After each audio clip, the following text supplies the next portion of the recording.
est réservé aux hôtels pour les touristes. Il y a sur cette île un seul habitant, le gardien du phare. Les petits îlots que nous voyons au loin sont des réserves naturelles pour les oiseaux. Elles sont interdites d'accès. La petite île de Moucha que nous allons visiter est appelée l'île du Général.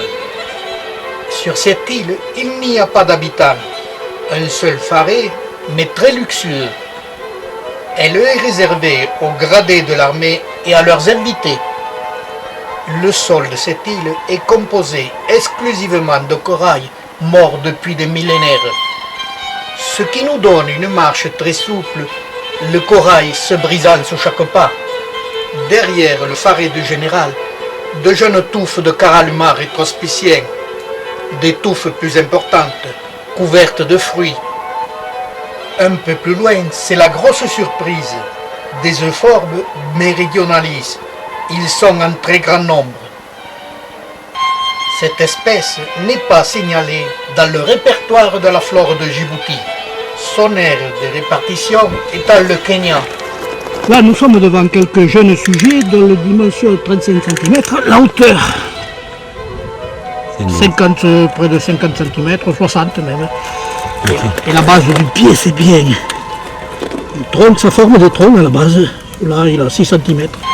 Mais sur les vieux sujets, il peut atteindre jusqu'à 10 cm plus, le tronc. Là autour, il y a des vieux troncs qui ont moins d'un centimètre. On a des jeunes pieds. Si, il y a des fleurs rouges là. Ah, il y a des fleurs. Ah, je vais venir. Certains pieds sont plus ou moins fleuris. Je remarque la différence de couleur des tiges, mais aussi de la longueur des aiguillons. Pourtant, une dizaine de mètres séparent les pieds les uns des autres. Le sol est identique et composé exclusivement de corail mort.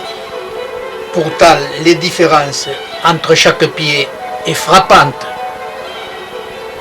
Il serait très facile de créer des variétés de cette espèce, que je qualifie d'espèces variables.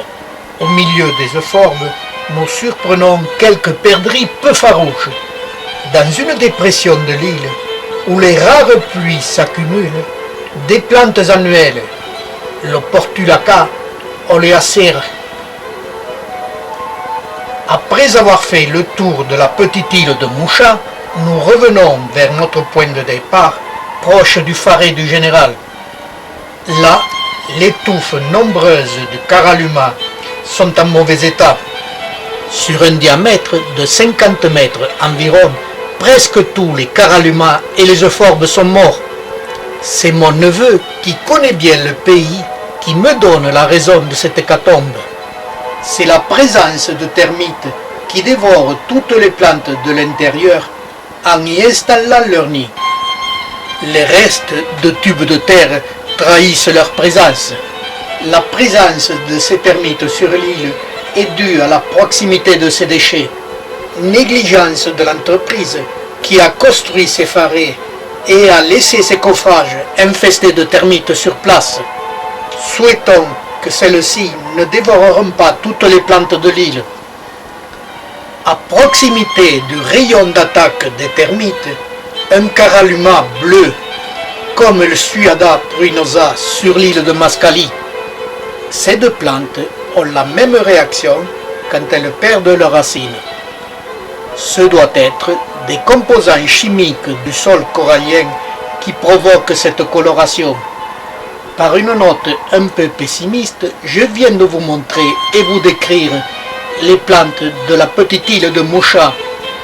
Pour moi, les visites de l'île de Mascali le matin, de la petite île de Moucha l'après-midi, a dépassé toutes mes espérances. J'ai pu admirer de très nombreuses et belles plantes qui prospèrent sous une luminosité et des températures insupportables, qui avoisinent les 50 degrés à l'ombre pendant l'été. Les plantes succulentes sont vraiment adaptées aux pires conditions climatiques. La journée se termine, il nous faut rentrer au port avant la nuit. C'est notre moussaillon qui vient de passer capitaine. Il est très fier d'être à la barre. Il nous pilote à grande vitesse sous la surveillance de son père. Quelques jours plus tard, nous repartons, mais cette fois-ci pour la grande île de Moucha. C'est l'île la plus grande du groupe. Elle est inhabitée. Cette fois-ci, nous partons pour la journée, mais en famille, avec quelques amis. La mer est calme, la traversée est agréable. Arrivés sur place, les pêcheurs repartiront en mer. Pour ma part, avec mon neveu et ma petite nièce, nous faisons la prospection végétale de toute l'île. Je tombe vite sur des espèces qui n'étaient pas sur les autres îles. Le limonium cylindrifolium. Cette île est plus aride que les précédentes. J'y retrouve des Euphorbia meridionalis et des groupes de Caralluma rétrospiciens. Ces deux espèces sont peu représentées sur cette île, malgré son étendue, 2 km de long et 500 mètres de large. Comme sur les autres îles, il y aura des suiadas, des limoniums et des érophyllums. Au centre de l'île, j'aperçois un très grand groupe de Caralluma. La densité végétale de ces Caralluma, avec d'autres espèces, maintient un peu d'humidité, ce qui provoque la floraison de quelques pieds. Malheureusement, cette grande touffe de Caralluma est vouée à sa disparition, car elle est envahie par un Cissus quadrangularis qui petit à petit va la recouvrir et l'étouffer. Les Cissus ont besoin de support. Ils poussent avec un très grand nombre de tiges. Par leur densité, ils finissent par recouvrir et étouffer toutes les plantes qu'ils colonisent. Je terminerai par la visite d'une petite mangrove qui coupe l'île en deux. Sur cette île, j'ai trouvé 2 espèces nouvelles. Puis ce sera le retour avant la nuit à Djibouti.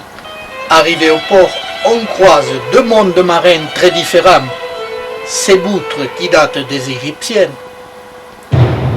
et cette vedette furtive des temps modernes.